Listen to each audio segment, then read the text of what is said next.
Thank you for joining Wars of the Roses as we continue with Part 2, the Superphysical World and its Gnosis from the Way of Initiation by Rudolf Steiner. 1. The Superphysical World and its Gnosis. In this practical age, and because of the many various claims of the day, it is but natural that people who hear of transcendentalism should at once ask the question, how may we for ourselves know the truth of such statements? Indeed, it is noticeable as a characteristic of the majority that they will accept nothing on faith or mere authority, but wish rather to rely entirely upon their own judgment. Therefore, when a mystic undertakes to explain something of the superphysical nature of man and of the destiny of the human soul and spirit before birth and after death, he is at once confronted with that fundamental demand. Such doctrine, they seem to think, is important only when you have shown them the way by which they may convince themselves of its truth. This critical inquiry is quite justified, and no true mystic or occultist will dispute its fairness. Yet it is unfortunate that with many who make the demand, there exists a feeling of skepticism or antagonism toward the mystic, or any attempt on his part to explain anything occult. This feeling becomes especially marked when the mystic intimates how the truths which he has described may be attained. For they say, whatever is true may be demonstrated, therefore prove to us what you assert. They demand that the truth must be something clear and simple, something which an ordinary intellect may comprehend. Surely, they add, this knowledge cannot be the possession of a chosen few to whom it is given by a special revelation. And in this way, the real messenger of transcendental truth is frequently confronted with people who reject him because, unlike the scientist, for example, he can produce no proofs for his assertions of such a nature as they are able to understand. Again, there are those who cautiously reject any information pertaining to the superphysical because to them it does not seem reasonable. Thereupon they partially satisfy themselves by claiming that we cannot know anything of what lies beyond birth or death, or of anything which cannot be perceived through our 5 ordinary physical senses. These are but a few of the arguments and criticisms with which today the messenger of a spiritual philosophy is confronted. But they are similar to all those which compose the keynote of our time, and he who puts himself at the service of a spiritual movement must recognize this condition quite clearly. For his own part, the mystic is aware that his knowledge rests upon superphysical facts, which to him are just as tangible, for example, as those that form the foundation of the experiences and observations described by a traveler in Africa or any strange land. To the mystic applies what Annie Besant has said in her manual, Death and After. A seasoned African explorer would care but little for the criticisms passed on his report by persons who had never been there. He might tell what he saw, describe the animals whose habits he had studied, sketch the country he had traversed, sum up its products and its characteristics. If he was contradicted, laughed at, set right by untraveled critics, he would be neither ruffled nor distressed, but would merely leave them alone. Ignorance cannot convince knowledge by repeated asseveration of its nescience. The opinion of 100 persons on a subject of which they are wholly ignorant is of no more weight than the opinion of one such person. Evidence is strengthened by many consenting witnesses, testifying each to his knowledge of a fact, but nothing multiplied 1,000 times remains nothing. Here is expressed the mystic's view of his own situation. He hears the objections which are raised on every side, yet he knows that for himself he has no need to dispute them. He realizes that his certain knowledge is being criticized by those who have not had his experience, that he is in the position of a mathematician who has discovered a truth which can lose no value, though 1,000 voices are raised in opposition. Then again will arise the objection of the skeptics. Mathematical truths may be proven to anyone, they will say. And though perhaps you have really found something, we shall accept it only when we have learned of its truth through our own investigation. Such then have reason to consider themselves to be in the right, because it is clear to them that anyone who acquires the necessary knowledge can prove a mathematical truth, while the experiences professed by the mystic, if true, depend upon the special faculties of a few elect mystics, in whom they assume they are expected to blindly believe. For him who rightly considers this objection, all justification for the doubt immediately vanishes. And mystics can here use the very logical reasoning of the skeptics themselves by emphasizing the truth that the way to higher knowledge is open to anyone who will acquire for himself the faculties by which he may prove the spiritual truths herein claimed. The mystic asserts nothing which his opponents would not also be compelled to assert if they did but fully comprehend their own statements. They, however, in making an assertion, often formulate a claim which constitutes a direct contradiction of that assertion.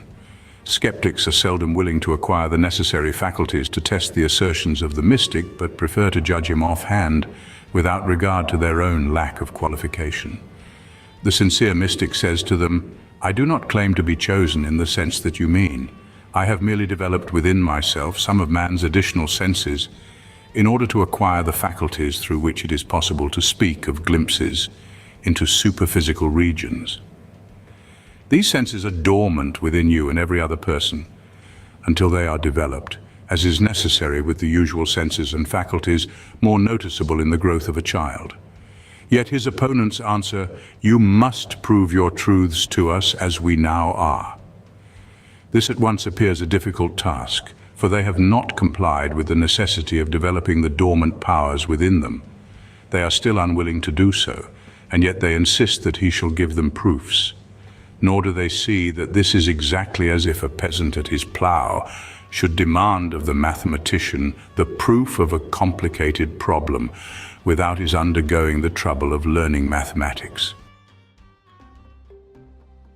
This mixed mental condition appears to be so general and its solution so simple that one almost hesitates to speak of it. And yet it indicates a delusion under which millions of people continue living at the present time. When explained to them, they always agree in theory, since it is quite as plain as that 2 and 2 make 4. Yet in practice they continually act in contradiction. The mistake has grown to be second nature with many. They indulge it without realizing that they do so without desiring to be convinced of its error, just as they set themselves against other laws which they should and would at all times recognize as embodying a principle of the simplest nature, if they but gave it an unbiased consideration. It matters not whether the mystic of today moves among thinking artisans or in a more educated circle. Wherever he goes, he meets with the same prejudice, the same self-contradiction. One finds it in popular lectures, in the newspapers and magazines, and even in the more learned works or treatises. Here we must recognize quite clearly that we are dealing with a consensus of opinion that amounts to a sign of the times, which we may not simply pronounce as incompetent, nor deal with as possibly a correct but unjust criticism. We must understand that this prejudice against the higher truths lies deep in the very being of our age. We must understand clearly that the great successes, the immense advance marking our time, necessarily encourages this condition. The 19th century especially had in the above respect a dark side to its wonderful excellences. Its greatness rests upon discoveries in the external world and conquest of natural forces for technical and industrial purposes. These successes could have been attained only by the employment of the mind directed toward material results. The civilization of the present day is the result of the training of our senses and of that part of our mind which is occupied with the world of sense. Almost every step we take in the busy marts of today shows us how much we owe to this kind of training. And it is under the influence of these blessings of civilization that the habits of thought prevalent among our fellow men have been developed. They continue to abide by the senses and the mind, because it is by means of these that they have grown great. People were taught to train themselves to admit nothing as true except those things that were presented to them by the senses or the intellect. And nothing is more apt to claim for itself the only valid testimony, the only absolute authority, than the mind or the senses. If a man has acquired by means of them a certain degree of culture, he thenceforth accustoms himself to submit everything to their consideration, everything to their criticism. And again, in another sphere, in the domain of social life, we find a similar trait. The man of the 19th century insisted, in the fullest sense of the word, upon the absolute freedom of personality and repudiated any authority in the social commonwealth. He endeavored to construct the community in such a way that the full independence, the self-chosen vocation of each individual, should, without interference, be assured.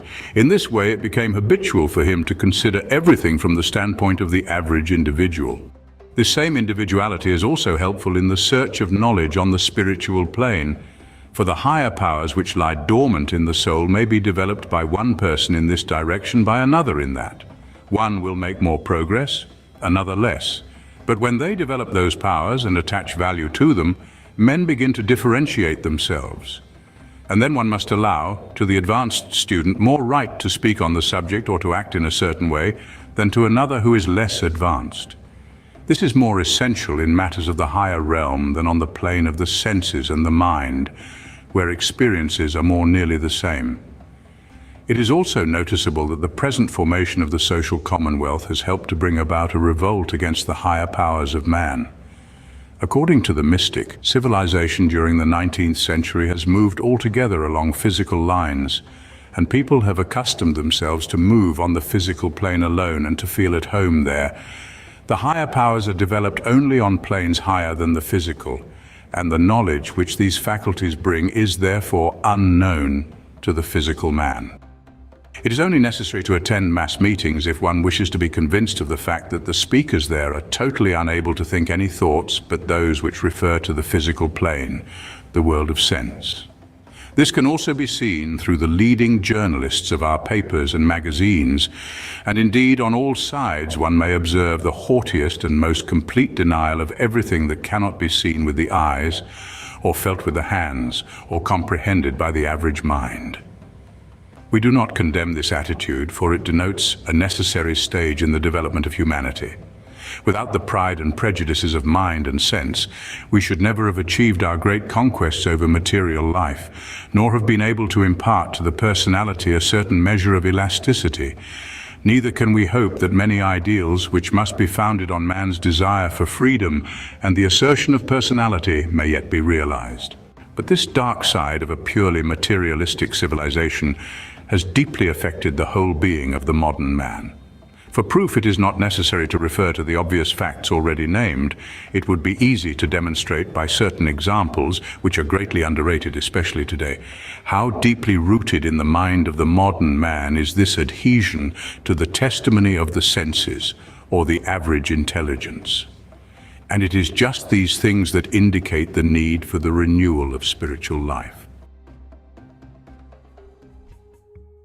The strong response evoked by Professor Friedrich Delitzsch's Babel and Bible theory fully justifies a reference to its author's method of thinking as a sign of the time. Professor Delitzsch has demonstrated the relationship of certain traditions in the Old Testament to the Babylonian accounts of the creation, and this fact, coming from such a source and in such a form, has been realized by many who would otherwise have ignored such questions. It has led many to reconsider the so-called idea of revelation. They ask themselves, how is it possible to accept the idea that the contents of the Old Testament were revealed by God when we find very similar conceptions among decidedly heathen nations? This problem cannot here be further discussed. Delitzsch found many opponents who feared that, through his exposition, the very foundations of religion had been shaken. He has defended himself in a pamphlet, Babel and Bible, a retrospect and a forecast. Here we shall only refer to a single statement in the pamphlet, one of importance because it reveals the view of an eminent scientist regarding the position of man with respect to transcendental truths. And today, innumerable other people think and feel just like Delitzsch. The statement affords an excellent opportunity for us to find out what is the innermost conviction of our contemporaries, expressed quite freely and therefore in its truest form. Delitzsch turns to those who reproach him with a somewhat liberal use of the term revelation, and who would fain regard it as a kind of old priestly wisdom which has nothing at all to do with the layman making this reply. For my part, I am of opinion that while our children or ourselves are instructed in school or at church as regards revelation, not only are we within our right, but it is our duty to think independently concerning these deep questions, possessing also, as they do, an eminently practical side, were it only that we might avoid giving our children evasive answers. For this very reason, it will be gratifying to many searchers after truth when the dogma of a special choosing of Israel shall have been brought forward into the light of a wider historical outlook through the union of Babylonian, Assyrian, and Old Testament research. A few pages earlier, we are shown the direction of such thoughts. For the rest, it would seem to me that the only logical thing is for church and school to be satisfied as regards the whole past history of the world and of humanity, with the belief in one almighty creator of heaven and earth, and that these tales of the Old Testament should be classified by themselves under some such title as Old Hebraic myths. It may be taken as a matter of course, we suppose, that no one will see in the following remarks an attack on the investigator Delitzsch. What then is here averred in naive simplicity? Nothing less than that the mind which is engaged upon physical investigation may assert the right of judging experiences of superphysical nature. There is no thought that this mind without further development may perhaps be unfit to reflect upon the teachings of these revelations. When one wishes to understand that which appears as a revelation, one must employ the kind of knowledge or forces through which the revelation itself has come to us. He who develops within himself the mystical power of perception soon observes that in certain stories of the Old Testament, which by Delitzsch were called Old Hebraic myths, there are revealed to him truths of a higher nature than those which may be comprehended by the intellect, which is only concerned with the things of sense. His own experiences will lead him to see that these myths have proceeded out of a mystic perception of transcendental truths, and then, in one illuminative moment, his whole point of view is changed. As little as one may demonstrate the fallacy of a mathematical problem by discovering who solved it first, or even that several people have solved it, just so little may one impugn the truth of a biblical narrative by the discovery of a similar story elsewhere. Instead of demanding that everyone should insist upon his right or even his duty to think independently on the so-called revelations, we ought rather to consider that only he who has developed in himself those latent powers which make it possible for him to relive that which was once realized by those very mystics who proclaimed these supersensuous revelations has a right to decide anything about the matter. Here we have an excellent example of how the average intellect, qualified for the highest triumphs in practical sense knowledge, sets itself up in naive pride as a judge in domains, the existence of which it does not even care to know. For purely historical investigation is also carried on by nothing but the experience of the senses. In just the same way has the investigation of the New Testament led us into a blind alley. At any costs, the method of the newer historical investigation had to be directed upon the Gospels.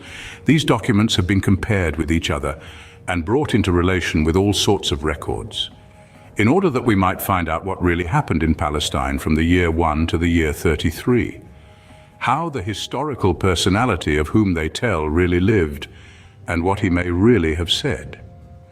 Angelus Silesius of the 17th century has already expressed the whole of the critical attitude toward this kind of investigation. Though Christ were yearly born in Bethlehem and never had birth in you yourself, then were you lost forever, and if within yourself it is not reared again, the cross at Golgotha can save you not from pain. Nor are these the words of one who doubted, but those of a Christian, strong in his belief. And his equally fervent predecessor, Meister Eckhart, said in the 13th century, "There are some who desire to see God with their eyes as they look at a cow, and just as they love a cow, so they desire to love God." Simple-minded people imagine that God may be seen as if he stood there and they stood here, but this is not so. In that perception, God and I are one. These words must not be understood as directed against the investigation of historical truth. Yet no one can rightly understand the historic truth of such documents as the Gospels unless he has first experienced within himself the mystical meaning which they contain. All such comparisons and analyses are quite worthless. For no one can discover who was born in Bethlehem, but he who has mystically experienced the Christ within himself. Neither can anyone in whom it has not already been erected. Decide how it is that the cross at Golgotha can deliver us from pain. Purely historical investigation can discover no more concerning the mystic reality than the dismembering anatomist perhaps can discover the secret of a great poetical genius. See my book, Das Christentum als mystische Tatsache, Berlin, Sia Schwetzke und Sohn, 1902, or its French translation mentioned on page 1. He who can see clearly in these matters is aware how deeply rooted at the present time is the pride of the intellect, which only concerns itself with the facts of sense. It says, I do not wish to develop faculties in order that I may reach the higher truths. I wish to form my decisions concerning them with the powers that I now possess. In a well-meant pamphlet, which is written, however, entirely in that spirit of the age which we've already indicated, What Do We Know About Jesus by A. Kalthoff, Berlin, 1904, we read as follows: Christ, who symbolizes the life of the community, may be discerned within himself by the man of today. Out of his own soul, the man of today can create Christ just as well as the author of a gospel created him. As a man, he may put himself in the same position as the gospel writers because he can reinstate himself into the same soul processes, can himself speak or write gospel. These words might be true, but they may also be entirely erroneous. They are true when understood in the sense of Angelus Silesius or of Meister Eckhart. That is when they refer to the development of powers dormant in every human soul, which, from some such idea, endeavors to experience within itself the Christ of the Gospels. They are altogether wrong, if a more or less shallow ideal of the Christ is thus created out of the spirit of an age that acknowledges the truth of no perceptions other than those of the senses. The life of the Spirit can be understood only when we do not presume to criticize it with the lower mind, but rather when we develop it reverently within ourselves. No one can hope to learn anything of the higher truths if he demands that they shall be lowered to the average understanding. This statement provokes the question, why then do you mystics proclaim these truths to people who you declare cannot as yet understand them? Why should there be movements in the furtherance of certain teachings when the powers which render men able to conceive of these teachings are still undeveloped? It is the task of this book to elucidate this apparent contradiction. It will show that the spiritual currents of our day originate from a different source, in a different manner from the science which relies entirely on the lower intellect. Yet in spite of this, these spiritual currents are not to be considered as less scientific than the science which is based upon physical facts alone. Rather do they extend the field of scientific investigation into the superphysical. We must close this chapter with one more question which is likely to arise. How may one attain to superphysical truths, and of what help are spiritual movements towards this attainment? Thank you for watching, and please don't forget to share, like, subscribe and comment, and if you can, please consider donating to Wars of the Roses. Links to PayPal and Patreon are in the description. Thank you so very much.